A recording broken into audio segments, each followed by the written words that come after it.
Just the beginning.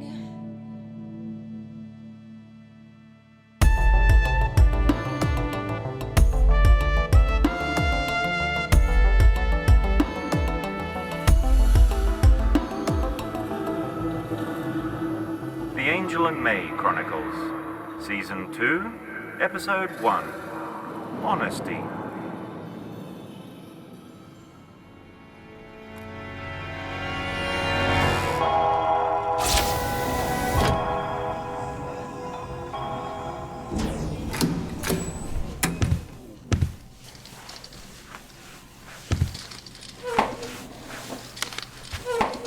Get your hands off. Easy does it. We're not your enemy. Well, that remains to be seen. Look, Gander, if we really were the bad guys, we would have tried something by now. Think about it. We've been here for months. Let's just all calm down. Well, it looks to me like you were definitely working for the authorities. Why did CIS pick you up as soon as you were discovered? That seems pretty strange to me. Well, appearances can be deceptive. Just because they grab us doesn't mean we work for them. After all, if, as you say, we are in the intelligence game, there are many easier ways to arrive in New London. We could have just arrived on a normal shuttle. Why would we have arrived in deep cryo, drifting through space on a slow boat to nowhere? That makes no sense at all. From what we have heard, we could have drifted in space virtually forever. Well, yes, I will concede on that point. In what weird universe does that sound like an effective way to insert sleeper agents? I just want you to know I did the pickup purely as a financial transaction for the salvage. It was not a mission of mercy. Sure, you didn't know we were in there. It's to be expected. No hard feelings either way. Yes, exactly. Now simmer down, Doily. You do make some good points, Cheryl. There's a lot about this that does not add up at all, but that's not Angel and May's fault, is it?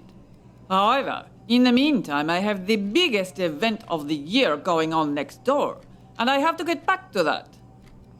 Slim, can you please conduct a search of these two in case they have communication devices?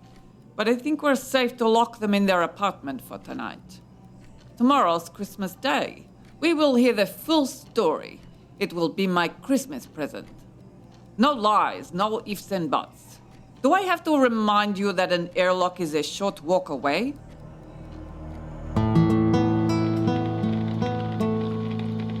Well, that's torn it. They're really nervous now, flapping around like Girl Guides on a windy day. Clearly, we have some explaining to do. That's all very well, but how can we explain what we don't understand? We have no real idea what happened either. I think our best and only strategy is to fess up, tell the whole story, and hope for the best. Well, one thing's for certain. You can't argue with the truth. Our facts will add up. My worry is that they'll go stomping around with their big techno feet over sensitive databases and trigger a lot of alarm bells.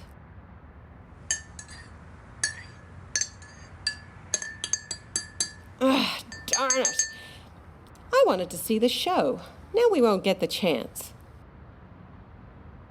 Well, we might as well hit the sack and get a good night's sleep. We're gonna have a big day tomorrow. I'm so exhausted. My back's killing me from those eagle wings. Well, enjoy the lie-in. They're not gonna be up early. I just hope that their hangovers don't make them seriously unpleasant. I think we're safe. From what I've seen, it's unlikely they would harm us. That would not be professional, and we know that they take pride in their regimental professionalism. Yeah, okay. Good night, Shaz. See you in the morning and try not to worry. Look, we know that they are basically the good guys. We just fess up. What are they going to do? And to be honest, it's a huge weight off my shoulders. I'm sick of all this secrecy. Yeah, I agree. Okay. Good night, Alex. What? I'm glad you're here.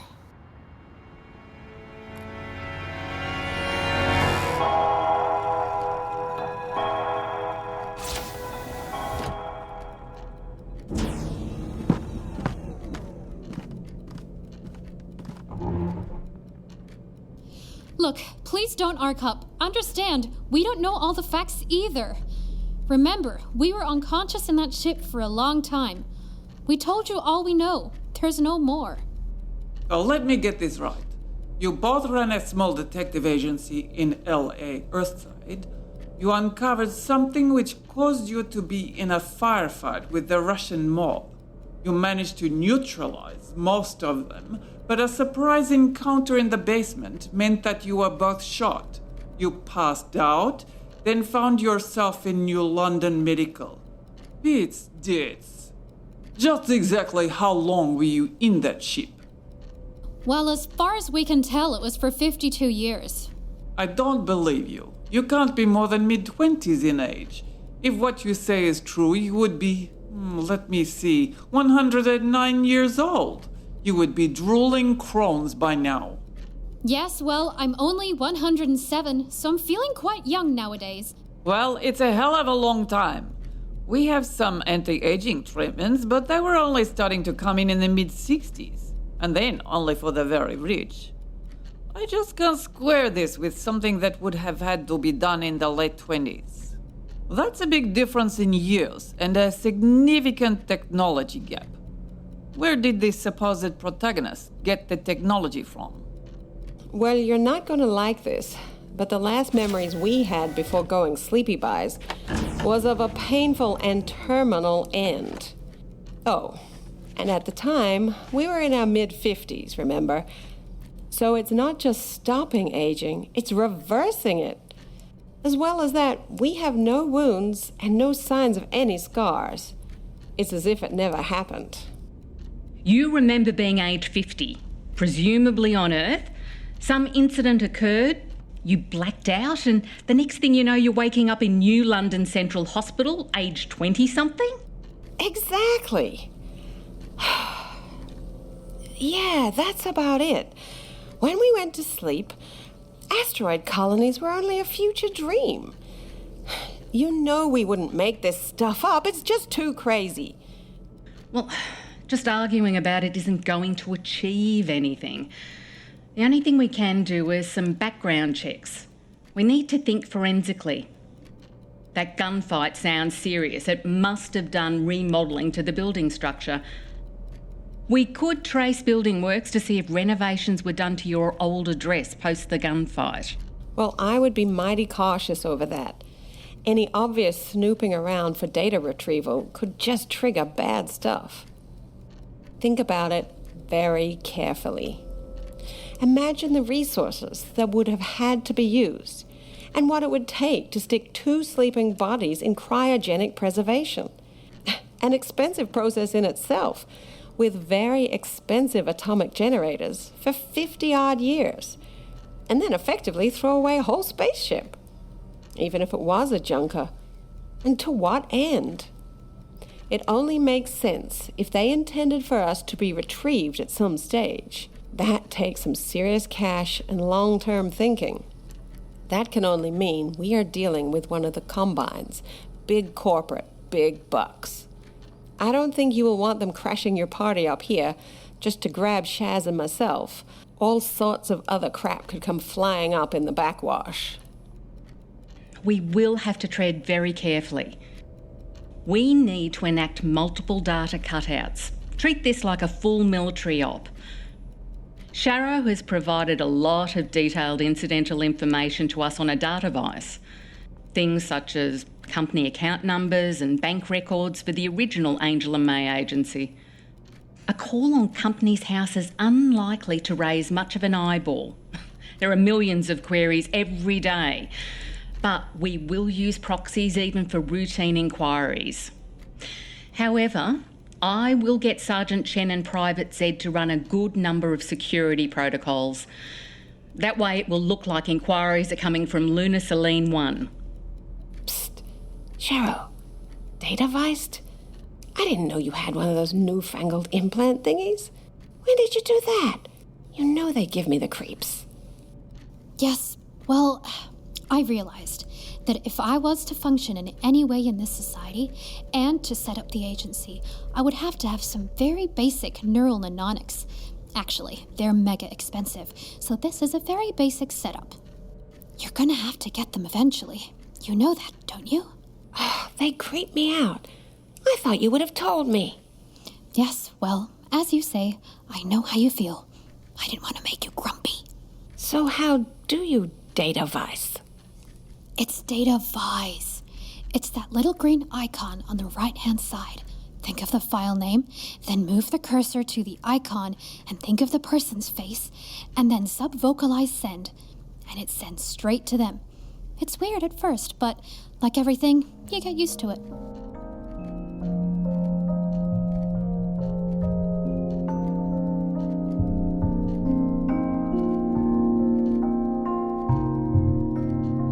Okay, we've come to a decision for the time being. Girls, it's a fantastical tale, but strangely that makes it all the more believable. No spies would have such a cockamamie backstory. I agree. Also, your behavior is consistent with the story. It's clear on hindsight that you have both displayed knowledge and maturity way beyond your years. It's unlikely that two 20-somethings could actually start a detective agency. It's a concept so quaintly nostalgic. Then there is the matter of the guts you both displayed at the Mirror House. The problem we face is the nature of the agency or agencies behind this. I agree that what happened takes some serious biotech, possibly military, the sort of level that the typical protagonists of your old caseload would not have been able to muster. I think your preservation was coincidental. Excuse me, Ma'am. Yes, Major. If I may pursue a course of logic that's been bothering me, Ma'am. We know the criminal gang that attacked and terminated the early Ms. Angel and Ms. May would not have had anything like the resources to achieve the life extension and cryogenic preservation. Go on, Major. Well, Ma'am, I agree that it was just bad luck, or good luck, that they arrived at the right place at the right time, namely the mortuary in question. Perhaps we could investigate the mortician on duty at the time in the historic records. Now, if we find he was, say, corrupted, perhaps had spending patterns incompatible with, say, a mortician, it might give clues as to who was doing the messing around. Perhaps they subjected other victims to the same procedures. Perhaps he was later caught in another case. It might give a line of slightly indirect inquiry, one which perhaps would not trigger alarm. Rudy, if I could also throw something else into the ring. Another angle I want to pursue is to find out what happened to my partner, Marie, and our secretary, Chris. I know it's a hell of a long time ago, but there were 2 lines of indirect inquiry there. We did start to do a very tentative search for death notices and the like in the first few weeks, but we got sidetracked by our caseload. I'd really like to know what happened to both of them. I think our best approach is to get Sergeant Chen and Private Zed on the case with our server farm.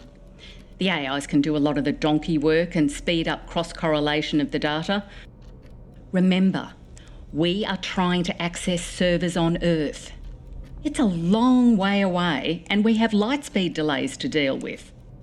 Begging your pardon, Mom. I think you're forgetting the most obvious line of inquiry. Oh, and what's that, Slim? Well, these 2 folks, Mom, they had the living evidence. It's sitting right in front of you. Whatever was done to our 2 friends might still be in existence. I think we should get a very detailed medical examination done. For example, from my limited knowledge of forensics, We could look at dental records, or perhaps look for anachronistic medical evidence of the timeline. That sort of thing. We could perhaps start with our own small facility downstairs. We must be able to do bloods and x-rays and use the small NMR scanner in the med bay. Perhaps it might kick up some dirt. Then I propose we get those two nut jobs from the university involved. They were molecular biologists. They could examine the nuclear chemistry, isotope ratios, and that sort of thing. There must be a way of proving Messrs. Angels and May's real ages. Those guys owe us big time. They've got the gear to do it. Now that's a set of great ideas, Slim, and we can start straight away. Oh, hell, here we go again. I'm game, Alex. We don't have any choice. If I might suggest, we try and keep this in-house for the time being. No harm in a quick medical, and don't we have access to a dentist? I'm sure we can rustle up a thorough in-house examination before going to those bat-stag jokers. Well, it can't hurt any, can it? I'm not so sure about that. That nurse of yours, what's her name? You mean Dr. Seaton? So she's a doctor. That explains her enthusiasm with fixing doily. She's a major trauma specialist. She's very good with wounds, and she doesn't mind drilling teeth a bit either. Yeah, she does seem to stick those needles in with way too much pleasure. Oh, it's just professional enthusiasm, Slim. Heart of gold. She saved many a soldier in her time. Yes, well, that's all good. But when are you folks going to stop treating us like criminals? We're victims too, you know. Gander, do you really think we would do anything to harm you folks? Have we displayed anything that shows we mean harm? The good news is that since you told me the story, that nagging feeling in my gut has gone. As far as I'm concerned, you're good with me. You're good with me too. But we still have to do the background checks. I really want the story to be true, because I think you might be a strong asset to the regiment. You have unique skill sets and youthful energy. It's a good combination. But we need to run the tests. Girls, I for one totally believe your story. And I've got a real nose for sniffing out the old bullshit. You're solid with me. Well, you're not good with me. I scratched my suit looking for you, and I, for one, am not going to be persuaded that easily. You know, I was having nightmares for days. I don't care if you're all bouncy and warm. Understand that you're still those creepy corpsicles to me. Doily, I would appreciate it if you could at least shake hands and make up. It's not good for morale to have so much tension in the air. No, sorry, Gander. I'm not touching them. They may be infectious. Whatever changed them may still be active. But I don't believe they could still be infectious because it would have manifested by now. The transformative processes would have to be fairly aggressive and active. None of us have been affected. As far as you know. Okay, Rudy, should I make contact with the biologist while you organize the data side? Just wait an hour or so. Let's get our own tests done first. Also, I'm really curious, how are those winged stags doing? I did hear they were back in the university zoo. Our two geniuses went off mumbling about a controlled breeding program and some more scientific papers. Personally, I would put them in cells with their own creation and let Darwin do the rest. Agreed. Okay, let's get these two down to the medical unit straight away. Slim, can you pay a visit to those biologists and get them back here as soon as possible? Don't we have any say? Yes, of course you do. As long as you don't stand in the way. Look, you have potentially exposed the IN and the RCBs to a world of danger. So we need to get this investigation off the ground and assess the threat. For all we know, the opposition, whoever they are, was notified of your pickup as soon as you got to New London. With our position in orbit, it'll take a long time and significant expendables, even a flank boost, to get Earth-based operatives to New London. However, they may have activated local assets to hunt you two down. With that in mind, I think we need to deepen your disguise. We need to make you look and behave like BC locals. We also need to change the name of your agency. It's a dead giveaway. Oh, no way. I liked it. Oh, how about we change it to Gimbal and Ash after our code names? Well, that does sound like an undertaker's, but I guess needs must. Shit, we're gonna have to change all our paperwork. Well, it's better than being hauled off and frozen, never to wake up. At least we didn't advertise. Yeah, there is that. I think we should get Sophie on the case to train you two and get some of the local behaviour locked in. We also need to get them voice coaching didactics. They don't sound like natives. When we activate the university biologist, it's back to their labs for a second round of tests. Major, please start to call up some of the Cherries' assets and get them active, but do it on the QT. Yes, Mom. We need to be on the lookout and react quickly to silence any hunter-killers before they communicate. Also, put the word out not to mention Miss May or Miss Angel under any circumstances. Gander, can you pull on your chain of uptown informants to see what might have gone down after these two left the hospital? Of course. It might be useful to scan for any ship departures heading this way from Earth. I say we meet in C&C conference room tomorrow at 1200 and compare notes. This episode was produced by Melanie Blizzard and written by Melanie Blizzard. The voices you heard were Barry Howarth playing Boy, Cecilia Girard playing Sharrow, Erin Byrne playing Cellobot, Helen Ekandeo playing Alex, Joanne Oliver playing Rudy and Seaton, Priya Shah playing Doily, Robert Gettens playing Slim, Vivian Braybrook playing Gander. Angel and May is produced by a not-for-profit actors group. Any funds contributed via Patreon will be 100% allocated to future productions.